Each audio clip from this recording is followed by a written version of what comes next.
Is-sejħa l-azzjonija ċara, dan kien is-sentiment li esprima chairperson tal-Malta Producers Association Charlie Cauchi f'kumment li tal lil The Malta Independent meta kienet jiddiskuti l-industrija tal-films f'pajjiżna li għandha bżonn ta' pjan sostenibbli.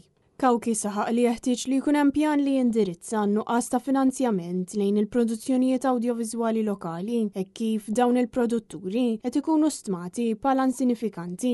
Għalhekk kompla jsostni Cauchi hemm bżonn ta' bażi soda biex il-qasam awdjoviżiv ta' Malta jkun jista' jirnexxi u jiffjorixxi bħala pilastru tal-kultura u l-ekonomija nazzjonali. Fost l-oħrajn Cauchi tenna li meta jkunu qed jittieħdu deċiżjonijiet importanti li jikkonċernaw lil produtturi lokali, l-esperti f'dan is-settur għandhom jiġu konsultati.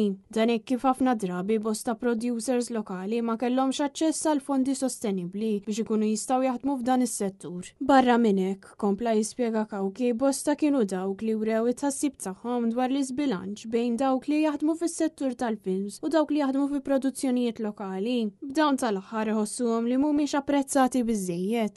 Il-President tal-Malta Producers Association sostna wkoll li l-industrija tal-films għandha tiffoka fuq soluzzjonijiet sostenibbli li jsarfu f'riżultat long term u mhux short term. Dan fid-dawl tal-kritika li rċieva l-Kummissarju tal-Films Johan Grek wara li sar magħruf li film qasir ta' 10 minuti li hu stess kien il-protagonist fih sewa 500,000 euro. Eżempju ċar ta' kif il-fondi allokati għall-industrija tal-films jistgħu jitqasmu b'mod aktar ugwali u sostenibbli mal-producers lokali. Prova oħra ta' kemm il-producers lokali mhux qed ikunu stmati huwa l-fatt li l-producer lokali Abigail Mallija spiċċat kellha titla' minn pajjiżna u tmur l-Istati Uniti għax ħasset li diġà għamlet dak kollu li possibilment setgħet tagħmel f'Malta. Mallija kienet qalet ukoll li m'għadix tara futur f'Malta. Dan għax hija evidenti li trattament li jirċievu l-producers internazzjonali huwa ferm differenti minn dak li jirċievu l-producers lokali li jinsabu mdejqa bl-istat li fih tinsab l-industrija tal-films fil-preżent.